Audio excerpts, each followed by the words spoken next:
If you look at the 10 hottest years ever measured, they've all occurred in the last 14 years. And the hottest of all was 2005. We are causing global warming. This is really not a political issue so much as a moral issue. The temperature increases are taking place all over the world, and that's causing stronger storms. Is it possible that we should prepare against other threats besides terrorists? The Arctic is experiencing faster melting. If this were to go, sea level worldwide would go up 20 feet. This is what would happen in Florida.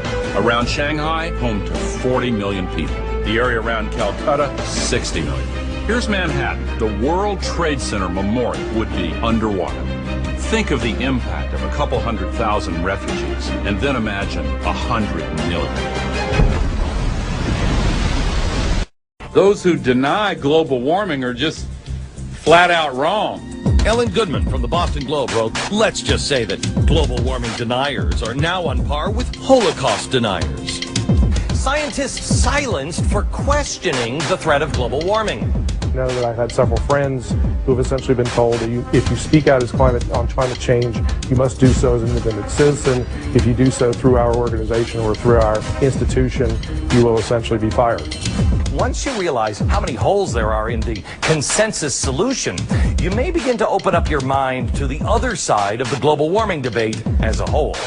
The only consensus I'm aware of is that it's warmed in the last century. They completely ignore the fact that there's this thing called the Oregon Petition that was signed by 19,000 professionals and scientists who don't agree with the idea that we are causing climate change.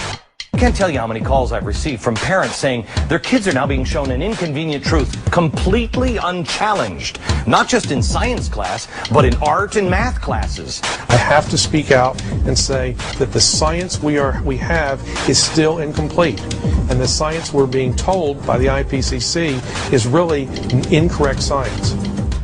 Global warming paradoxically causes not only more flooding, but also more drought. Big hurricanes, tornadoes, fearsome diseases, polio, tuberculosis, West Nile virus, avian flu, SARS, polar bears that have actually drowned, mosquitoes, caterpillars, communism, it's slavery, global warming, global warming, global warming. Aurelia Pecci, who actually created the Club of Rome and is the inner circle of the global elitists in 1991, stated that while searching for a new enemy to unite us, we came up with the idea that pollution, the threat of global warming, and the like would fit the bill. All of these dangers are caused by human intervention. The real enemy then is humanity itself. To put this to you bluntly, global warming is a complete fallacy. Al Gore received the Grammy and the Nobel Peace Prize for a film that is filled with holes and mistruths. Ice cores taken 2,000 meters below the surface have enabled us to look at the last 160,000 years. We believe that in Greenland, the medieval warm period was about 1.5 degrees warmer on average than today. And they also show consistently warmer temperatures thousands of years ago before man-made greenhouse gases existed. Approach our time, we can see that in the period between 4,000 years ago and back to the period 2,000 years ago, which is actually the Roman age, the temperatures have been decreasing in Greenland by 2.5 degrees. Al Gore is made out to be a revolutionary figure attempting to save the planet, which is quite true.